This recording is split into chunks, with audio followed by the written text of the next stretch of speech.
Hello everyone. Today we are going to discuss some of the basics of image processing. We have seen what the image is.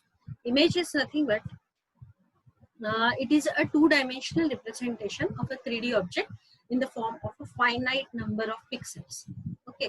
So with respect to this definition, we will going to see some more terms which are basic in the image processing. That is the digital image acquisition and storage, generating digital image, sampling and quantization, resolutions. The two types of resolution that we are going to see.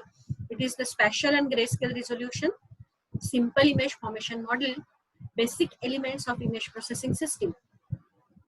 Okay, and in the next part, we will be discussing these two things, that is the different image types and the image file formats.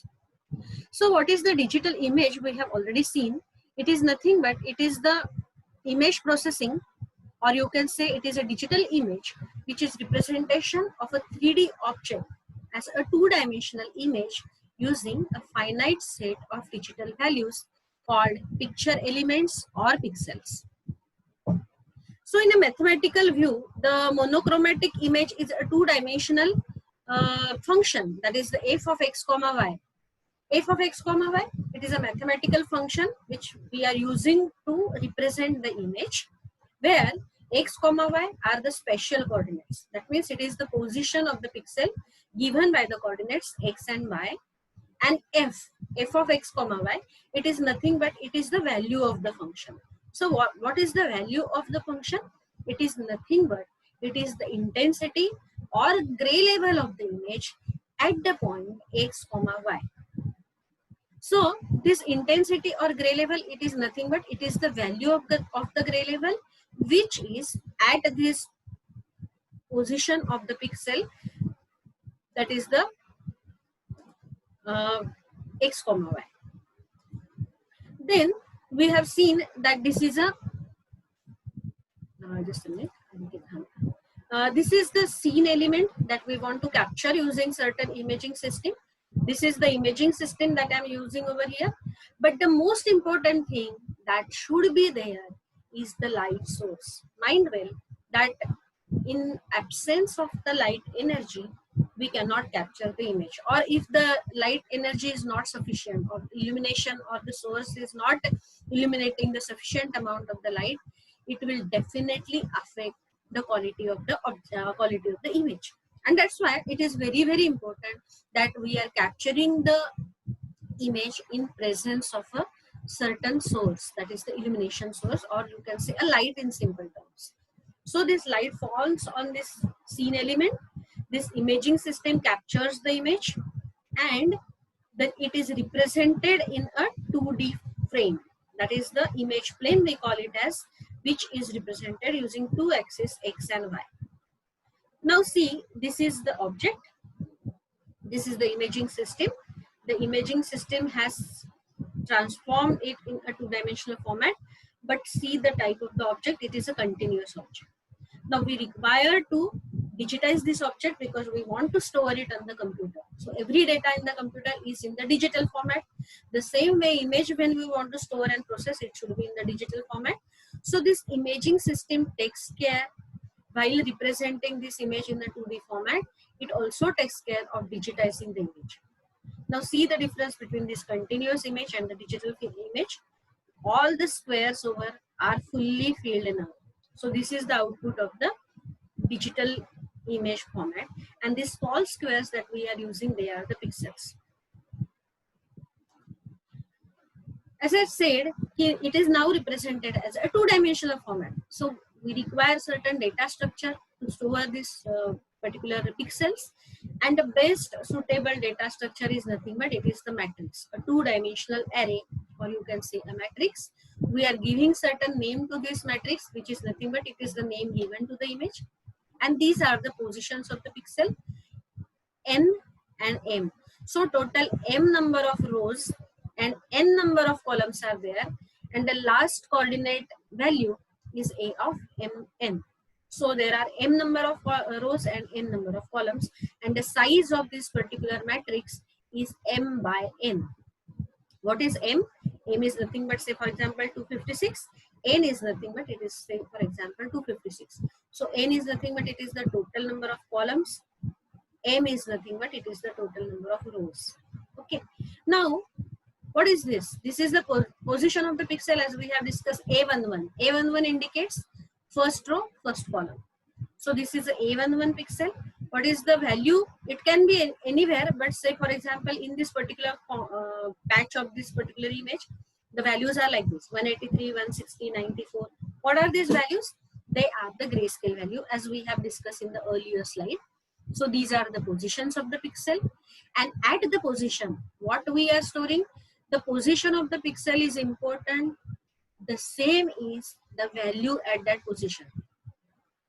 This A11, it is the position, and 183, it is the value of the pixel. What is that value? It is nothing but it is the gray level at that particular point. Okay? So our image is stored in this form, like small pixels. It is a collection of finite collection of pixel, and every pixel has a position given in terms of coordinate values and the value of grayscale, which is the function value at that particular position. As we are storing this pixel in this format, so where we start representing it from this corner. So A11, A12, A1n, and then A21, A31, M1, and so on. And that's why the positions of the coordinate system that we are using here, the origin is this upper left. This we have to always remind that the coordinate system has the origin in the upper left, with the x-axis extending to the right and y-axis extending towards downwards. Normally, we have the opposite, but in the image processing, as we are using the matrix format and the position starts from here, for the ease of representation, we are using this coordinate system. Then, we have just discussed what is this M and N, M number of rows and N number of columns. And that's why the size of the image is given in terms of number of pixel, which is total number of rows multiplied by total number of columns. So how many total number of pixel in an image? M multiplied by N. One more thing we have seen, that not only the position of the pixel, but we require the value at that particular pixel. So that value is nothing but it is the grayscale or gray level. So what is this gray level? It is indicated with capital L. Capital M is representing the number of rows in the image. Capital N representing the number of columns in the image. So total size of the matrix or total size of the image, it is, or you can say the number of pixel, it is M multiplied by N. Similarly, this capital L, it indicates the number of gray levels in the image, total number of gray levels in the image. Now this total number of gray levels, they are depending on again the pixels. So how many number of bits we are using to store one single pixel, depending on that we have a permissible range of grayscales. What is this K? This is the K is nothing but it is the number of bits used to store one pixel value in the image. Suppose the number of bits is 8, that means 1 byte. Then what is the number of gray scales or number of gray labels in the image? It is 2 raised to K.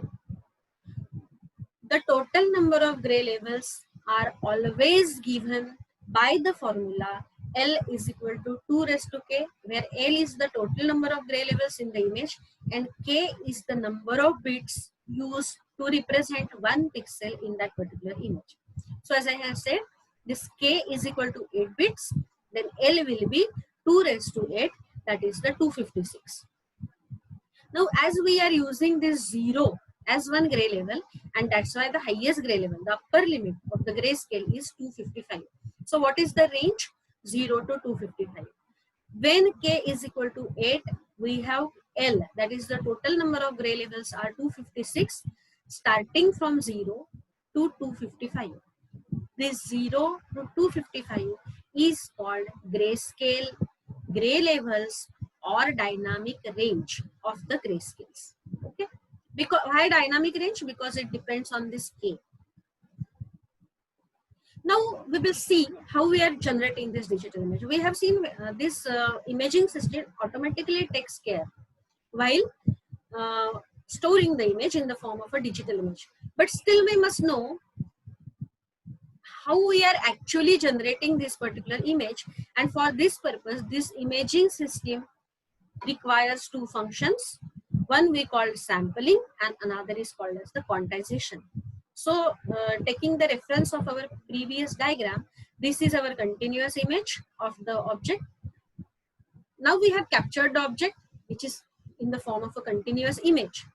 Then we have mentioned one scan line AB, and using this scan line as a reference, we are trying to digitize this particular image. Now what is happening? See, we started digitizing. We have to digitize both the axes, that is the x-axis as well as the y-axis. What is this x-axis? X-axis contains the coordinate values x comma y, and y-axis contains the amplitude values given by the function or at x comma y, f of x comma y. So we have to digitize the coordinate value as well as the amplitude value, and that's why we require two functions to digitize any image. Digitizing the coordinate values from the x-axis, we call it as sampling, and digitizing the y-axis, that is the amplitude values, that is the grayscale value, we call it as quantization. We have to digitize both the coordinate values as well as the grayscale values, and that's why we are using this two function in combination, sampling and quantization. Any one is of no use. We require both together, sampling plus quantization. It will give us the discrete format. Discrete, different. Okay, they are not continuous. We will be getting the discrete image like this. For this scan line AB, now this is our discrete format.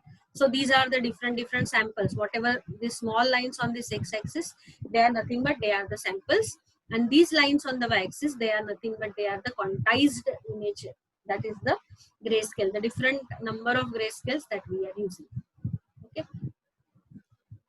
So after this sampling and quantization, now you look at this particular image. So you are getting this digital image in this format. Small pixels are there. These small squares are nothing but they are the pixels, and they are having the different gray shade. Now they are very clearly seen over here. So light colors, dark colors, this background color, and so on. And this is the result of sampling and quantization. Sampling, digitizing coordinate values. Quantization, digitizing the amplitude values. The resolution, we have two. Now one more important term is the resolution. So what is it? It is the spatial and grayscale resolution. Spatial resolution related to the space, that is the space required for that particular object, and the grayscale resolution, it is related to the grayscale of the object. So the number of selected values in the sampling process is known as spatial resolution. How many number of samples you are using?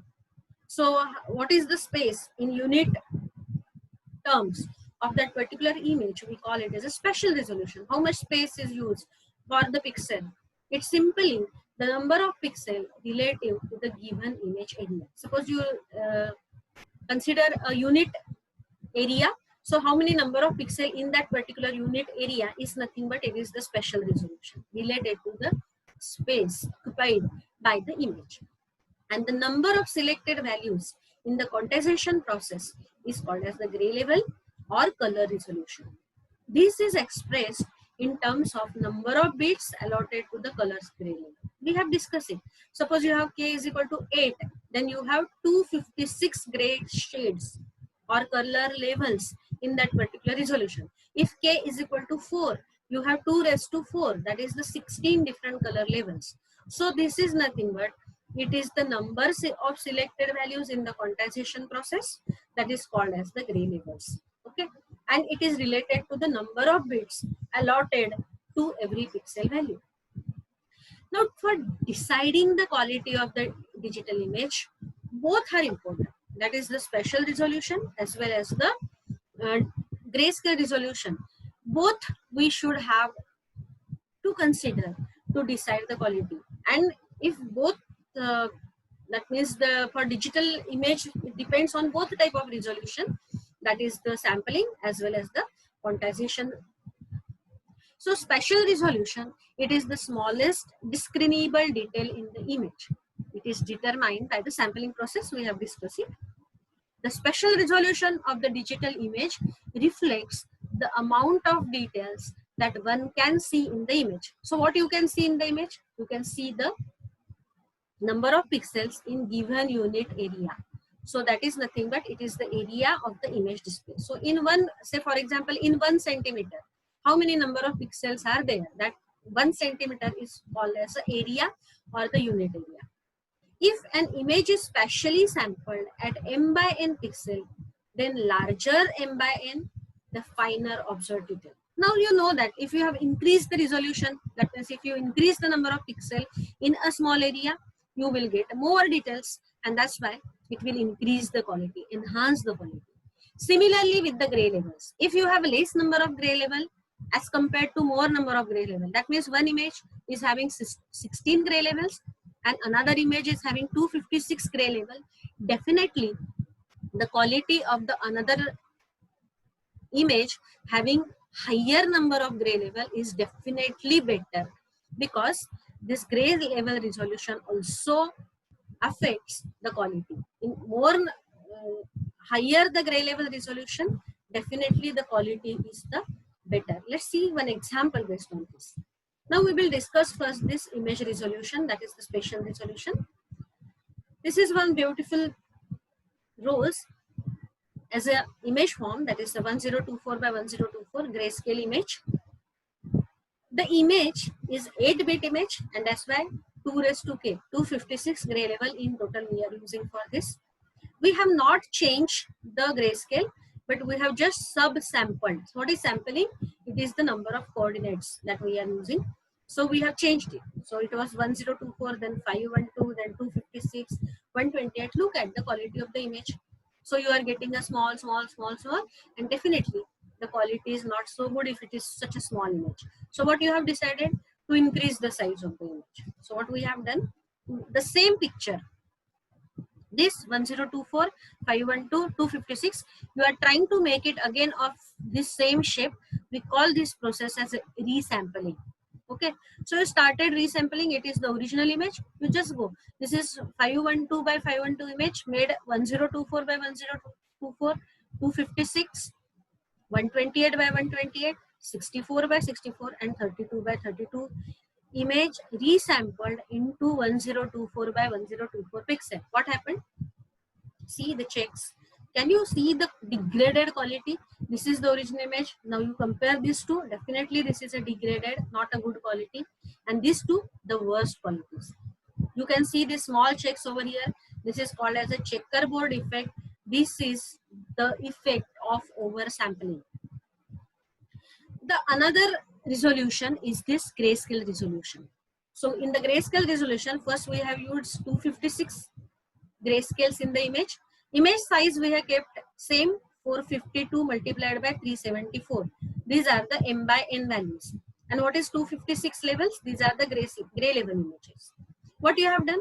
You have started decreasing the number of gray level. Previously 256, 128, 64, 32, 16, 8, 4 and 2. See the difference. This was a 256 gray level. This is a 128, 32, 16, 4 and 2. See the quality. You can see these white patches. You cannot see the very clear detail like this because you have degraded the quality. You are losing certain details due to the decrease in the gray level. And this is a total black and white image with very less number of details in that particular image. So what is the lowest quality image? It is the binary image with only two colors, black and white, which is the extreme state of this grayscales. So we have seen grayscale resolution, we have seen spatial resolution and so on. So in the next, we will see what is a simple image formation model. So we will stop here and we will see the remaining details in the next.